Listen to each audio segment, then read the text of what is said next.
Hello everyone, আসসালামু আলাইকুম। কেমন আছেন সবাই? আশা করি আল্লাহর রহমতে সবাই অনেক ভালো আছেন। আলহামদুলিল্লাহ, আমরা অনেক ভালো আছি। তো এখানে আরিশা দাদা দাদি আসছে গ্রাম থেকে। আরুষ তো অসুস্থ, আমি আসলে একা একা ওকে সামলাইতে পারতেছিলাম না। তো আব্বু আম্মু বললো তাহলে আমরা আসি, এসে কিছুদিন থেকে যাই। তো এই জন্য আসতে আসতে সন্ধ্যা হয়ে গেছে। খাবার রান্না করছি, সব ঠান্ডা হয়ে গেছে, আবার গরম করতে হবে। আর আসার সময় তো এই যে এমন কোনো জিনিস নাই যে তারা আনে নাই। এখানে আব্বুর জন্য আম্মুর জন্য চা বানাচ্ছিলাম, আব্বু তো খাবে না। এখানে মুরগি রান্না করছিলাম, পাহাড়ি মুরগি আনছিলাম কিছুদিন আগে। তো আব্বু আম্মুর জন্য একটু রেখে দিয়েছিলাম, তো ওইটাই রান্না করছি। আর রান্না করছিলাম পুঁই শাক ভাজি। এগুলোই আমরা ঈদে আসার সময় গ্রাম থেকে আনছিলাম, সেগুলো এখন পর্যন্ত শেষ হয় না, ওইগুলোই খাচ্ছি। আর এখানে মাছ ভাজি করব। মাছ ভাজিটা খাওয়ার আগে একদম গরম গরম ভাজি করব। আর এখানে আমি শশা খাচ্ছিলাম, একদম শশা তো না, এটা ক্ষীরা, দেশি ক্ষীরা, খাইতে অনেক মজা। তো অনেক সবজিও আনছে। আর এটা পরের দিন আমাদের একটা দাওয়াত ছিল। পরের দিন ছিল শুক্রবার। তো আমরা সবাই মিলে সে দাওয়াতে যাচ্ছিলাম। তো যাই হোক, আমার ছেলেটার মাঝখানে এত অসুস্থ হয়ে গেছিলো, তারপরে জ্বরের কথা তো আমি আপনাদেরকে আগের দিন বলছিলাম। ওর অনেক জ্বর ছিল, প্রায় 102, 3, 102, 3 সবসময় থাকতেছিল। 3 দিন মতো এরকম কষ্ট হচ্ছিলো। 4 দিনের দিন থেকে ওর জ্বরটা একটু কমা শুরু করে। তো আজ 2-3 দিন হলো একটু সুস্থ। ডক্টরের কাছে নিয়েছিলাম, ডক্টর তো অনেকগুলো টেস্টও দিয়েছিল, সেগুলোও করছিলাম। তো আলহামদুলিল্লাহ টেস্টে কোনো কিছু আসে নাই, রিপোর্ট ভালো আসছে। এটা টেনশন করতেছিলাম যে রিপোর্টটা যেন ভালো আসে। তো যাই হোক, এখানে আমরা দাওয়াত খেতে আসছিলাম। তো খাবারের পুরাটা সময় ধরে আমার ছেলেটা ঘুমোইছিল। তো খাওয়া দাওয়া শেষ করলাম, এখন আসছিলাম বউ দেখতে। আলহামদুলিল্লাহ বউটা অনেক মিষ্টি।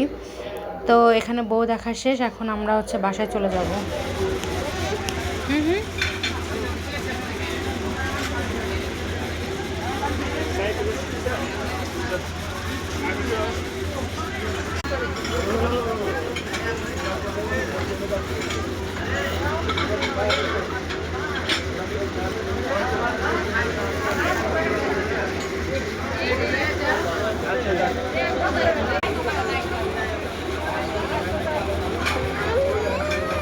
বাবা, আমার ছেলেটার মনটা খারাপ, কারণ ও একটু আগে ঘুম থেকে উঠছিল। তারপরে এই যে বাসায় আসলাম, বাসায় এসে ও তো খায় নাই কিছু। ওর খাবার নিয়ে বসছি যে ওকে একটু খাওয়াবো। তো খাওয়াবো কি, আমার মনে হচ্ছে যে আমার কষ্টটা চলে গেল, ওকে আর নিজে হাত দিয়ে খাওয়ানো লাগবে না। এই যে নিজে নিজে হাত দিয়ে খাচ্ছে। আলহামদুলিল্লাহ, মাশাল্লাহ, এটা সবাই মাশাল্লাহ বলবেন। ও আজকে প্রথম নিজের হাত দিয়ে ভাত মেখে এই প্রথম খাচ্ছে। যাই হোক, যতটুকু খাক, আমার কথা যে 2বার খাক, 1বার খাক, যে জায়গা নষ্ট করুক, সব করুক, তাতে কোনো সমস্যা নেই, তবে নিজে হাতে খাওয়া শিখুক। আমি এখন পর্যন্ত দিই নাই, আজকেও দিই নাই, কিন্তু আজকে ওর সামনে রাখছি, পরে দেখি যে ও নিজেই খাওয়া শুরু করছে। পরে আমি আর কিছু বলি নাই, যে ও এটাতে 2বার খাক আর 1বার খাক, ওটাতেই অনেক। প্রত্যেকটা মা বাবাই চায় যে তাদের সন্তান একটু নিজে হাতে খাবে, নিজে হাত দিয়ে খাবে। ডাক্তাররাও বলে যে বাচ্চা মা বাবা খাওয়াই দিলে যতটা তৃপ্তি পায়, আরও অনেক বৈজ্ঞানিক ব্যাখ্যা আছে যেগুলো আমার এখন আর মনে নাই। তো যাই হোক, যে মা বাবার হাত দিয়ে খাওয়াতে যতটা তৃপ্তি, তারা নাকি নিজে হাত দিয়ে খাইলে তার থেকে বেশি তৃপ্তি পায়। তো যাই হোক, এই প্রথম তো, এরপর থেকে আজকে ভিডিওটা করছি আরও 2-3 দিন আগে, আমার ভিডিওটা ছাড়তে লেট হয়ে গেল।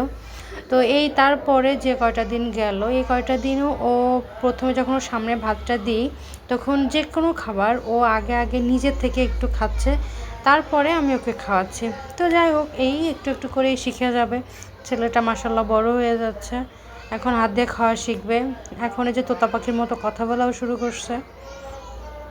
তো আমার ছেলেটার জন্য সবাই দোয়া করবেন, আল্লাহ যেন ওকে নেক হায়াত দান করে মানুষের মতো মানুষ করতে পারে। দেখতে দেখতে বড় হয়ে যাচ্ছে, একটা সময় স্কুলে যাবে, ভার্সিটিতে যাবে, তারপরে বিয়ে শাদিও করবে। তখন আর কি, দিনগুলো এভাবে ফুরাই যাচ্ছে। তো যাই হোক, আমার এই ছোট্ট ভিডিওটা কেমন লাগলো কমেন্ট করে জানাবেন। এখন ওর খাওয়া দাওয়া শেষ করলো, শেষ করে তার ঘন্টাখানিক মতো খেলবে, খেলাধুলা করে ঘুমায় যাবে। তো যাই হোক, যারা ফেসবুক থেকে দেখতেছেন আমার পেজটা ফলো করে দিবেন, আর যারা ইউটিউব থেকে দেখতেছেন তারা আমার চ্যানেলটা সাবস্ক্রাইব করে দিবেন, দিয়ে দেন, আমার পাশেই থাকবেন। তো আজ এই পর্যন্তই, সবাই ভালো থাকবেন, সুস্থ থাকবেন, আল্লাহ হাফেজ।